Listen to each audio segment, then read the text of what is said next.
স্বাগত আমাদের প্রতিদিনের সকালের আয়োজন এশিয়ান সংবাদ বিশ্লেষণে। পুরো সময় জুড়ে আপনাদের সাথে আছি আমি কামরুল ইসলাম হৃদয়। দর্শক, প্রতিদিনের মতো আমরা এই অনুষ্ঠানের মাধ্যমে দেশের শীর্ষ স্থানীয় সকল পত্রিকার প্রধান প্রধান শিরোনাম তুলে ধরি ও আলোচনা করি। তো চলুন দেখে নিই এখন পর্যন্ত যে দৈনিক পত্রিকাগুলো আমার হাতে আছে তার উল্লেখযোগ্য শিরোনামগুলো। দর্শক, এই মুহূর্তে আমার হাতে আছে বেশ কিছু জাতীয় দৈনিক পত্রিকা। পর্যায়ক্রমে আমরা সকল পত্রিকাগুলো দেখার চেষ্টা করব। তো প্রথমে আমরা শুরু করতে চাই দৈনিক প্রথম আলো পত্রিকা দিয়ে। পত্রিকাটি বড় করে বেশ ঢালাওভাবে যে শিরোনামটি করেছে দেখা যাচ্ছে যে ঢালাও আসামির নেপথ্যে বাণিজ্য বিদ্বেষ দ্বন্দ্ব। অর্থাৎ জুলাই আন্দোলনে যে মামলা হয়েছিল সেই মামলাতে আসলে ঢালাওভাবে মামলা হয়েছে সেটিকে আসলে গুরুত্ব দিয়ে পত্রিকাটি শিরোনাম করেছে। ইচ্ছে মতো আসামি বানিয়ে দাবি করা হচ্ছে মোটা অঙ্কের অর্থ, পুরনো ক্ষোভ দ্বন্দ্ব ও ব্যবসায়িক বিরোধ থেকেও আসামি করা হচ্ছে এমনটিও উঠে এসেছে। এবং এখানে 40টি মামলার পর্যালোচনা করেছে পত্রিকাটি, সেটিও একটু আমরা দেখে নিই। 40টি মামলার মধ্যে বাদীদের মধ্যে 14 জন বিএনপির রাজনীতিতে সম্পৃক্ত, 2 জন শহীদ পরিবারের বাবা, একটি মামলার বাদী নিজেকে গণ অধিকার পরিষদের সদস্য পরিচয় দিয়েছেন। আরও আছে শেষের দিকে যেমন বলছে 13 মামলার বাদীর পেশাগত ও রাজনৈতিক পরিচয় জানা যায়নি। এমনভাবে আসলে বাদীদের পরিচয় পত্রিকাটি তুলে ধরেছে। 21 মামলার আগে পরে লেনদেনের অভিযোগও রয়েছে এবং 19 মামলায় রাজনৈতিক পেশাগত অথবা পূর্ব শত্রুতা থেকে আসামি করার অভিযোগ এসেছে। অর্থাৎ আমরা আসলে বিগত সময়েও কিন্তু শুনেছি যে বিভিন্ন সময়ে বিভিন্ন ইস্যুকে কেন্দ্র করে ঢালাওভাবে মামলা হয়ে থাকে এবং এখন আসলে যে জুলাই গণ অভ্যুত্থান হলো সেটিকেও কিন্তু একটু পুঁজি করে আসলে ঢালাওভাবে মামলা শুরু হয়েছে এবং সেখান থেকে এক শ্রেণী মানুষ কিন্তু তাদের স্বার্থ উদ্ধারের চেষ্টা করে যাচ্ছে। আসলে অনেকগুলো বিষয়কে গুরুত্ব দিয়ে পত্রিকাটি এভাবে শিরোনাম করেছে। পাশে দেখা যাচ্ছে প্রথা ভেঙে ভ্যাটিকানের বাইরে সমাহিত পোপ ফ্রান্সিস এবং তার একটি ছবিও পত্রিকাটি বেশ ছাপিয়েছে। অন্ত্যেষ্টিক্রিয়ার জন্য নিয়ে যাওয়া হচ্ছে পোপ ফ্রান্সিসের কফিন, এমন একটি ছবি পত্রিকাটি বেশ গুরুত্ব দিয়ে বড় করে ছাপিয়েছে দেখা যাচ্ছে। চট্টগ্রামের 40 মামলা, 675 আসামির নাম বাদ দিয়ে বাদীর আবেদন। যাদের নাম বাদ দেওয়া হচ্ছে তাদের মধ্যে আওয়ামী লীগের নেতাকর্মীও রয়েছেন, অনেক ক্ষেত্রে লেনদেনের অভিযোগও রয়েছে। এবং কয়েকদিন ধরে আমরা আসলে দেখে আসছি যে ঐক্যমত্য পরিষদের সঙ্গে বিভিন্ন বিষয় নিয়েই কিন্তু আসলে বিভিন্ন পেশাজীবী থেকে শুরু করে বিভিন্ন সংগঠন আসলে কথা বলে আসছে এবং সেটিকে গুরুত্ব দিয়ে পত্রিকাটি শিরোনাম করেছে দেখা যাচ্ছে। ঐক্যমত্য কমিশনের সঙ্গে আলোচনা, সর্বোচ্চ দুবার প্রধানমন্ত্রী, আনুপাতিক নির্বাচনের পক্ষে জামাতে ইসলামী। পত্রিকাটি শেষের দিকে আরও কিছু শিরোনাম করেছে, সেগুলো আমরা দেখে নিতে চাই। মব ভায়োলেন্স এখনও বিভিন্ন মাত্রায় জারি আছে, গণতান্ত্রিক অধিকার কমিটি অন্তর্বর্তী সরকারে 8 মাসের বিভিন্ন কার্যক্রমের মূল্যায়ন করেছে গণতান্ত্রিক অধিকার কমিটি। এবং শেষের দিকে একটি ছবি পত্রিকাটি ছাপিয়েছে যেটি শিরোনাম আসলে নিয়ন্ত্রণ রেখায় আবার গোলাগুলি, আন্তর্জাতিক তদন্ত চায় পাকিস্তান এবং তারই একটি ছবি পত্রিকাটি ছাপিয়েছে দেখা যাচ্ছে। কাশ্মীরের পেহেলগামে পর্যটকদের ওপর হামলায় জড়িত সন্দেহ গুড়িয়ে দেওয়া হয় আহসান উল হকের শেখের বাড়ি এবং তার সেই ছবিটি যেহেতু অনেকটা একটু হাহাকারপূর্ণ একটি ছবি, যেখানে দেখা যাচ্ছে আসলে বাড়িঘর ভাঙার পর সে বাড়ির আসলে বা আপনজন বা তাদের যে প্রতিবেশী যারা আছে সবাই মিলে একটা আহাজারির একটি পরিবেশ সৃষ্টি হয়েছে, তেমন একটি ছবি পত্রিকাটি ছাপিয়েছে। কাশ্মীর হামলা, কাশ্মীরে সন্দেহভাজন হত্যাকারীদের বাড়িঘর ভেঙে দেওয়া হচ্ছে, গতকাল 2 জনের বাড়ি ভাঙা হয়েছে। এবং সিন্ধু উপত্যকা দিয়ে পাকিস্তানকে 1 ফোঁটা পানি দিতেও নারাজ ভারতের মন্ত্রী। পাকিস্তানের সাবেক পররাষ্ট্রমন্ত্রী বলেছেন, হয় পানি বইবে নয়তো তাদের রক্ত। দর্শক আসলে যে বিষয়টি দাঁড়িয়েছে ভারত এবং পাকিস্তান অর্থাৎ নয়াদিল্লি এবং ইসলামাবাদে সে বিষয়টি কিন্তু আসলে তাদের ভেতর থেকে এটা আসলে শুধু সীমাবদ্ধ নয়, সেটি কিন্তু আসলে আন্তর্জাতিক পরিমণ্ডলেও তার একটা কিন্তু প্রভাব পড়ছে। বিশেষ করে যে দায়িত্ব নিয়েছে এটা আসলে সমঝোতা করা, সেটা ইরান এবং পার্শ্ববর্তী দেশ যেটা আছে সৌদি আরব, তারাও কিন্তু আসলে বিষয়টি যেন সমঝোতার মাধ্যমে শেষ হয় সেটিকে গুরুত্ব দিয়ে তারাও আর কি চেষ্টা করে যাচ্ছে।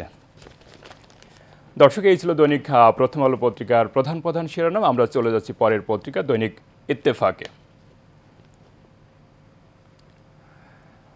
পত্রিকাটি বড় করে যে শিরোনামটি করেছে আমরা দেখতে পাচ্ছি, প্রধানমন্ত্রী পদে এক ব্যক্তি দুইবারের বেশি নয়, পিআর পদ্ধতিতে নির্বাচনের প্রস্তাব, দ্বিকক্ষ সংসদে একমত, দ্বিমত বহুত্ববাদে। ঐক্যমত্য কমিশনের সঙ্গে জামাতের আলোচনা, এবং এই আলোচনাতেই আসলে এই বিষয়টি কিন্তু উঠে এসেছে যে আসলে একই ব্যক্তি প্রধানমন্ত্রী পদে 2 টার্মের বেশি অর্থাৎ 2 বারের বেশি থাকতে পারবে না, যার মেয়াদকাল সর্বোচ্চ হতে পারে 5-10 বছর। এবং এটিকে বেশ গুরুত্ব দিয়েছে এবং এটিতে আসলে একটা সমঝোতায়, যেটা জামাতের বিভিন্ন নেতারা আসলে বিভিন্ন আগে থেকে বিভিন্ন জনসংখ্যা অন্তর্বর্তীকালীন সরকারের সঙ্গে কিন্তু আসলে পরবর্তী রাজনৈতিক সরকার গঠনের পর কীভাবে প্রধানমন্ত্রী কতদিন থাকতে পারবে, কিভাবে আসলে সব কিছু হবে, সে বিষয়গুলো নিয়েই কিন্তু বিভিন্ন সময় বিভিন্ন জায়গায় তারা কিন্তু কথা বলে আসছে। এবং তারা কিন্তু একটা অবস্থায় এসে আসলে স্থির হয়েছে যে আসলে পরবর্তীতে যখন সরকার গঠন করবে, সেই সরকারে আসলে এক ব্যক্তি 2 বছরের 2 টার্ম অর্থাৎ 10 বছরের বেশি থাকতে পারবে না, এমন বিষয়টি এসে দাঁড়িয়েছে এবং এই বিষয়টিকে গুরুত্ব দিয়ে পত্রিকাটি শিরোনাম করেছে। পাশে আছে, বৈদ্যুতিক ত্রুটিতে পৌনে 2 ঘন্টা বন্ধ ছিল মেট্রো রেল, বিভিন্ন স্টেশনে ভোগান্তিতে পড়ে যাত্রীরা। ডান পাশে আছে অন্তিম শয়ানে পোপ এবং তারই একটি ছবি পত্রিকাটি ছাপিয়েছে। শেষকৃত্যে অংশ নিলেন বিশ্ব নেতাসহ প্রায় 4 লাখ মানুষ। দৈনিক ইত্তেফাক শেষের দিকে আরও কিছু শিরোনাম করেছে, সেগুলো আমরা দেখে নিতে চাই।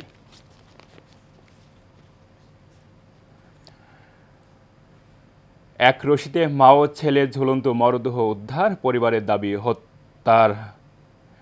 এবং তার পাশে আছে ইরানের বন্দরে ভয়াবহ রাসায়নিক বিস্ফোরণ, নিহত 8, আহত 7 শতাধিক।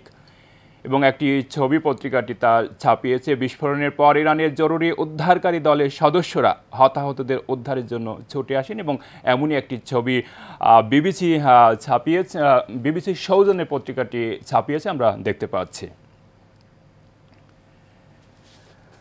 একই শিরোনাম, ভারত পাকিস্তান উত্তেজনা, আলোচনার কেন্দ্রে সিন্ধুর পানি। এবং ভারত পাকিস্তান উত্তেজনা এবং আসলে কি বিষয় নিয়ে, এবং আরও বেশ কিছু বিষয় কিন্তু আসলে ভেতরে আছে, আমরা একটু দেখে নিতে চাই বিষয়গুলো কি কি আছে। এক ফোঁটা পানিও পাকিস্তান যাবে না, ভারতের জলশক্তি মন্ত্রী এমনটি বলেছে। এবং পাশাপাশি সিন্ধু দিয়ে হয় পানি আসবে, না হয় ভারতীয়দের রক্ত আসবে, বিলোয়াল ভুট্টো সেও তার মতো করে আসলে এমনটি বলেছে। এবং নিরপেক্ষ তদন্তে সহায়তায় রাজি পাকিস্তান, মধ্যস্থতার প্রস্তাব ইরানের, 2 দেশ নিজেরাই সমস্যার সমাধান করবে আশা ট্রাম্পের। এমন বিষয় আসলে উঠে এসেছে পত্রিকাটি। এবং এই ছিল দৈনিক ইত্তেফাক পত্রিকার প্রধান প্রধান শিরোনাম। দর্শক, আমরা পরের পত্রিকায় যাচ্ছি। এই মুহূর্তে আমার হাতে আছে দৈনিক যুগান্তর পত্রিকা। পত্রিকাটি জুলাই অভ্যুত্থানে আসলে যে 15 বছরে গুমের খুনের যে 2450 মামলা হয়েছিল, সেই বিষয়টিকে আসলে গুরুত্ব দিয়েই প্রধান শিরোনামটি করেছে, আমরা দেখতে পাচ্ছি।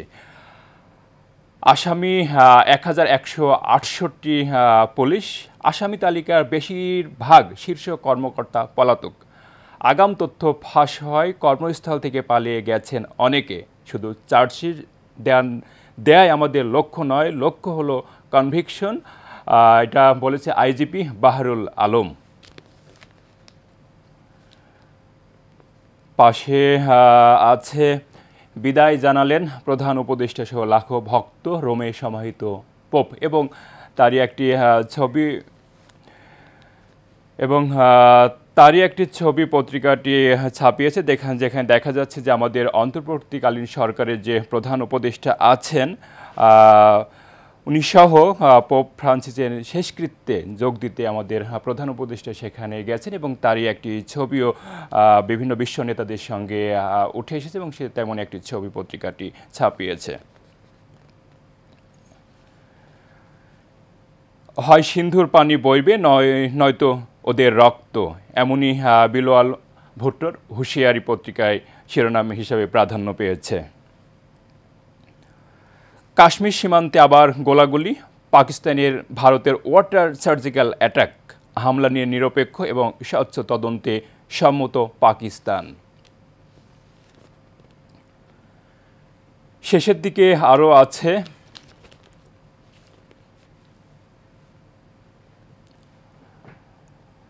দায়িত্ব শেষে কোনো দলে যোগ দেব, সময় হলে জানাবো, এমনটি আসিফ মাহমুদ জানিয়েছে। ঐক্যমত্য কমিশনের সঙ্গে বৈঠক, দুবারের বেশি প্রধানমন্ত্রী চায় না জামাত, রাষ্ট্রপতি ও সংসদে মেয়াদ পরিবর্তন নয়। এবং শেষের দিকে যেটি দিয়েই পত্রিকাটি শিরোনাম শেষ করেছে, সামাজিক নিরাপত্তা কর্মসূচি, সুবিধাভোগী কমছে 4 লাখ এবং মূল্যস্ফীতির প্রভাবে গত 2 বছরে অতি দরিদ্র হয়েছে 38 লাখ। পাশাপাশি আরও আছে বড় একটি অংশ এই কর্মসূচির বাইরেই থেকে যাচ্ছে, অর্থাৎ সামাজিক নিরাপত্তা কর্মসূচি যেটি হয়েছে সেখানে সুবিধাভোগী কমছে 4 লাখ এবং মূল্যস্ফীতির প্রভাবে গত বছরে অতি দরিদ্র হয়েছে 38 লাখ মানুষ। এই মুহূর্তে আমার হাতে আছে দৈনিক জনকণ্ঠ পত্রিকা। পত্রিকাটি বেশ বড় করে যে শিরোনামটি করেছে, বাণিজ্যে প্রভাব পড়ার শঙ্কা, পাকিস্তান ভারত উত্তেজনা নিয়ে বিশ্লেষকদের অভিমত।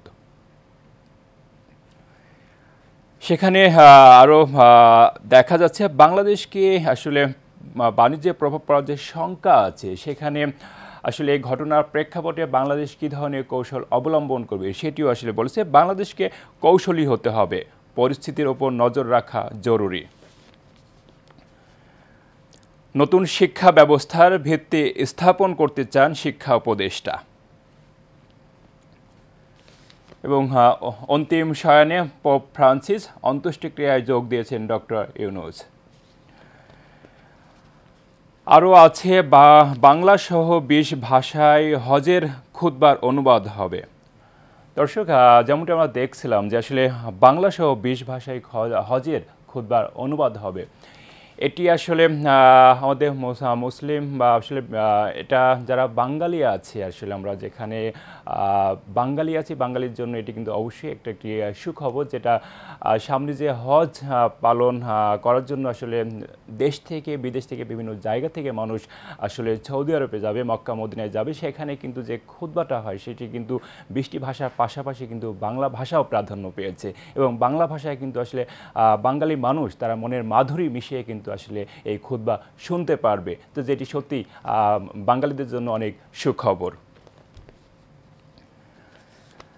পাশাপাশি আরও আছে যুদ্ধের শঙ্কায় বাংকার তৈরি করছে ভারতীয়রা, সিন্ধুর 1 ফোঁটা পানিও পাবে না পাকিস্তান, ভারত সিন্ধু দিয়ে হয় নয় রক্ত বইবে বললেন বিলোয়াল। এবং পাশে আরও আছে সিএনজি অটোরিকশা পিকআপ সংঘর্ষে 6 জন নিহত।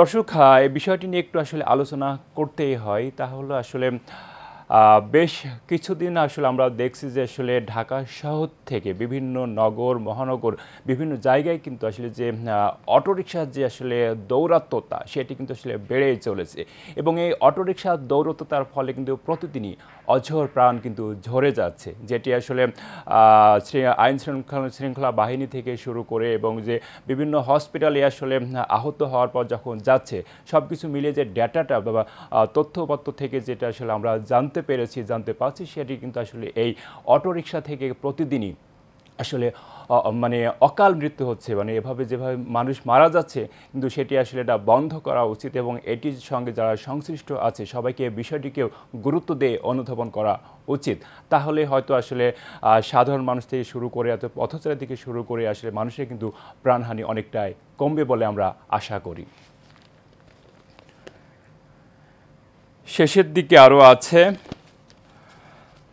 জাতীয় সংসদ ও রাষ্ট্রপতির মেয়াদ ৫ বছর রাখার পক্ষে জামাত এবং ঐক্যমত্য কমিশনের সঙ্গে যে বৈঠক হয়েছে সেই বৈঠকে এমনটি আসলে তুলে ধরেছে জামাতের পক্ষ থেকে। বিশ্বের নিপীড়িত মুসলমানের পক্ষে রাজধানীতে সংহতি সমাবেশ। এবং শেষের দিকে যেটি দেখা যাচ্ছে, প্রশাসনে নিরপেক্ষ কর্মকর্তা নিয়োগের উদ্যোগ, জাতীয় সংসদ নির্বাচনের প্রস্তুতি। এবং একটি ছবিও দেখা যাচ্ছে, ফিলিস্তিনিদের ওপর নির্যাতনের প্রতিবাদে শনিবার জাতীয় প্রেস ক্লাবের সামনে বিশাল বিক্ষোভ সমাবেশ হয় এবং সেই সমাবেশের একটি ছবি পত্রিকাটি গুরুত্ব দিয়ে তুলে ধরেছে, যেটি আমরা দেখতে পাচ্ছি। এবং শেষের দিকে আরও যেটি আছে, ভারত পাকিস্তান নিয়ে যে বিষয়টি তুলে ধরেছে বিভিন্ন পত্রিকা, এই পত্রিকাও তার ব্যতিক্রম করে নাই। ভারত ও পাকিস্তান কার সামরিক শক্তি কতটা, আসলে দুদেশই কিন্তু পারমাণবিক শক্তিধর দুটি দেশ, এবং যে কারণে আসলে যে ঘটনাটি ঘটেছে এবং সেই ঘটনার প্রেক্ষাপটে কেউ কাউকে বিন্দু পরিমাণ ছাড় দিচ্ছেন, এবং ছাড় না দেওয়ার কারণেই কিন্তু এটি ক্রমান্বয়ে খারাপের দিকে যাচ্ছে, এবং এটিকে একটা সমঝোতায় আনার জন্য ইরান থেকে শুরু করে সৌদি আরব যারা আছে আর কি, তারা কিন্তু আসলে এটিকে সমঝোতায় আনার জন্য চেষ্টা করে যাচ্ছে। দর্শক, সে বিষয়টিকে গুরুত্ব দিয়ে পত্রিকাটি শিরোনাম করেছে, এবং এই ছিল দৈনিক পত্রিকার দৈনিক জনকণ্ঠের শিরোনাম, এবং এটাই ছিল আজকের শেষ পত্রিকা আলোচনা করার জন্য। দর্শক, আমরা দেখছিলাম দেশের আসলে যে জাতীয় পত্রিকাগুলো আছে তার অধিকাংশ পত্রিকায় আমরা দেখেছি, এবং এই পত্রিকাগুলোর মাঝে কিন্তু বেশ গুরুত্বপূর্ণ বিষয় কিন্তু প্রাধান্য পেয়েছে। দেশ থেকে শুরু করে বহির্বিশ্বে বিভিন্ন বিষয়ে প্রাধান্য পেয়েছে, এবং আমরা প্রতিদিনই এটিকে গুরুত্ব দিয়ে আলোচনা করে থাকি। দর্শক, আমরা আজকে অনুষ্ঠানে একেবারেই শেষ পর্যায়ে চলে এসেছি। আবার দেখা হবে আগামীকাল ঠিক একই সময়ে। ততক্ষণ ভালো থাকুন, সুস্থ থাকুন, এশিয়ান টিভির সাথেই থাকুন। ধন্যবাদ সবাইকে।